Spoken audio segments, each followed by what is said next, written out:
자, 바로 본론으로 들어가 볼까요? 교과서에 나오는 그 높고 먼 지배층의 역사 이야기. 솔직히 좀 지루할 때 있잖아요. 그래서 이번 시간에는 아주 평범한 사람들의 매력적이고 지극히 일상적인 삶의 흔적들을 깊이 파헤쳐 보려고 합니다. 진짜 사람 사는 냄새가 나는 그런 역사 말이죠. 본격적인 시작에 앞서 아주 도발적인 질문 하나 던져볼게요. 만약 여러분이 타임머신을 타고 무려 37,000년 전으로 돌아간다면 그곳에서 만난 사람들과 진짜로 얼마나 통할 수 있을까요?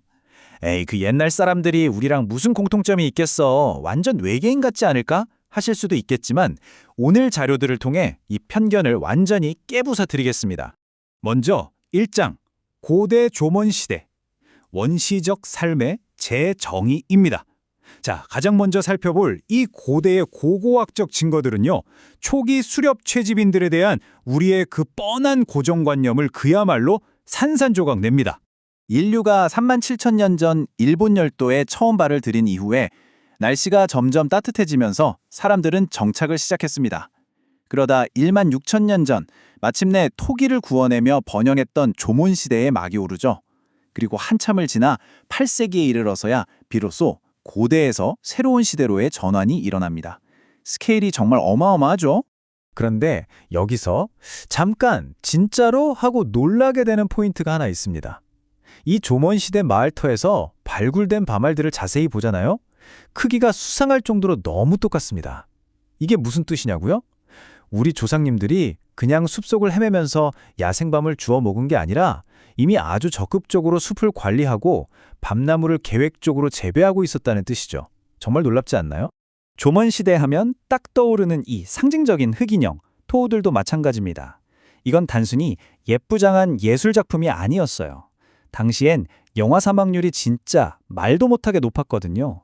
그러니까 이 인형들은 그 가혹한 시절에 위험한 출산을 겪으며 아기가 무사히 태어나길 바라는 간절한 소망이나 가슴 아프게 아이를 잃은 깊은 슬픔을 달래기 위해 쓰였던 겁니다.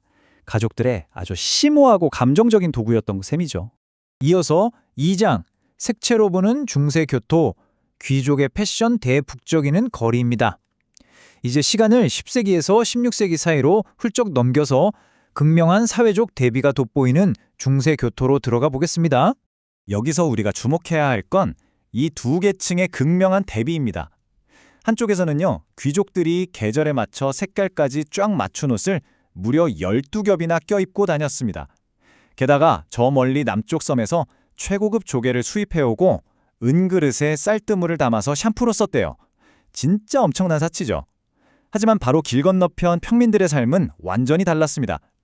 이들은 기모노 직물이나 쌀, 목재를 파는 전문 상점에서 물건을 사고 아주 다양한 직업을 가진 사람들로 꽉 찬 그야말로 북적이는 거리에서 매일 치열하게 거래하며 살아남는데 온 정신을 집중했습니다. 자, 화면에 보이는 1426. 이 구체적인 숫자가 뭘 의미하는지 짐작이 가시나요? 바로 그 유명한 낙중나괴도 병풍 그림 속에 일일이 묘사된 평민들의 머릿수입니다. 보통 이 시기 하면 피 튀기는 사무라이들의 전쟁만 떠올리기 십상인데 사실 도시의 진정한 심장을 뛰게 만든 진짜 주역들은 바로 이 평범한 사람들이었다는 걸 이 숫자가 아주 명쾌하게 증명해주고 있습니다. 다음은 3장입니다. 에도시대 대중문화의 풍자, 미디어, 요괴, 그리고 숨겨진 저항. 계속해서 근세 에도시대로 한번 점프해볼까요? 전례 없이 긴 평화가 이어지면서 이때 대중문화가 말 그대로 폭발적으로 성장하게 됩니다. 최신 유행이나 잘생긴 배우, 미인들을 그린 화려한 다색 목판화, 우키요에. 이건 당시 엄청난 바이럴 미디어였습니다. 가격이 얼마나 쌌냐면요. 길거리에서 파는 메밀국수 한 그릇 값이면 살 수 있었어요. 누구나 쉽게 구할 수 있으니까 당시의 패션이나 사회적 트렌드를 실시간으로 보여주는 지금의 인스타그램이나 대중잡지 같은 역할을 톡톡히 했던 거죠. 그런데 당시 예술가들이 정부의 그 빡빡한 검열을 어떻게 교묘하게 피했는지 아시면 진짜 무릎을 탁 치실 겁니다. 여기 흑거미 하나를 한번 해독해보죠. 저기 잠자고 있는 영웅 보이시죠? 저게 은밀하게 쇼군을 상징합니다. 그리고 특정 가문의 문장으로 가혹한 정치개혁을 주도했던 미주노 타다쿠니를 콕 집어 가리키고 있어요. 게다가 저 무시무시한 거미 악마와 요괴들은 억압받는 시민들의 폭발 직전인 극심한 분노를 나타냅니다. 겉보기엔 그냥 흔한 괴물 이야기 같지만 알고 보면 아주 대중적이면서도 불법적인 그야말로 기가 막힌 정치 풍자와 항의 수단이었던 겁니다. 또 하나 빼놓을 수 없는 게 바로 요괴인데요.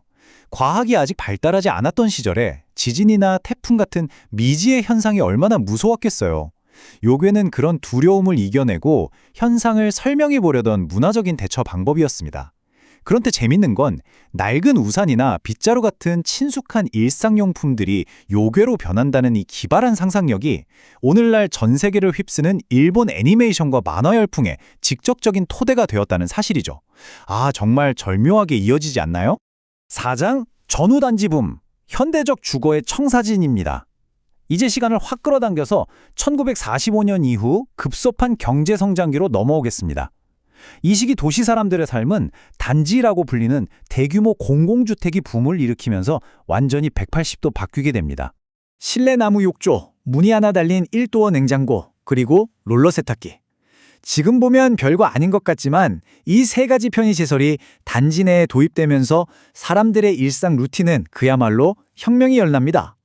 집안에 욕조가 생기니까 그 뼈 시리게 추운 한겨울에 대중목욕탕까지 덜덜 떨며 안 가도 되죠. 냉장고가 있으니 매일매일 시장에 갈 필요 없이 식료품을 잔뜩 사다 쟁여놓을 수 있죠. 게다가 롤러 세탁기는 여성들의 허리를 휘게 만들었던 엄청난 수작업 가사 노동 시간을 획기적으로 줄여줬습니다. 일상의 위생을 끌어올리고 무거운 집안일에 짐을 덜어준 이 눈부신 변화들이 바로 지금 우리가 당연하게 누리고 있는 현대 생활의 밑그림을 완벽하게 그려낸 겁니다. 드디어 마지막 5장, 과거와 미래의 연결, 변하지 않는 것들입니다. 자, 지금까지 조몬시대부터 현대에 이르기까지 수만 년의 이야기들을 쭉 따라와 봤는데요. 이쯤 되니 우리 인간이라는 존재의 핵심에 대해 아주 흥미로우면서도 마음이 따뜻해지는 결론에 도달하게 되네요. 과거를 알고 현재를 보며 미래를 상상해 보십시오. 살아가는 힘과 행복해지고자 하는 욕망은 어느 시대에나 똑같습니다. 박물관 관장님의 이 통찰, 정말 전곡을 찌르지 않나요? 우리가 쓰는 도구가 달라지고 기술이 아무리 어마어마하게 진화했다고 한들 더 잘 살고 싶고 조금이라도 더 행복해지고 싶어하는 우리 인류의 근본적인 열망은 37,000년 전이나 지금이나 놀라울 정도로 굳건히 이어져 왔다는 겁니다. 오늘 준비한 자료의 설명은 이 질문 하나를 여러분께 던지며 마무리하려고 합니다. 지금 당장 여러분 주변에 놓인 평범한 일상의 도구들을 한번 쓱 보세요. 이 물건들은 과연 37,000년 후의 사람들에게 우리에 대해 어떤 이야기를 들려주게 될까요? 우리는 그저 과거를 구경하는 관찰자가 아니라 지금 이 순간에도 끝없이 이어지는 이 거대한 역사의 한 페이지를 실시간으로 써내려가고 있는 주인공들입니다. 그 짜릿한 상상을 한 번쯤 해보시길 바라면서 오늘 설명은 여기서 마치겠습니다. 끝까지 함께해 주셔서 감사합니다.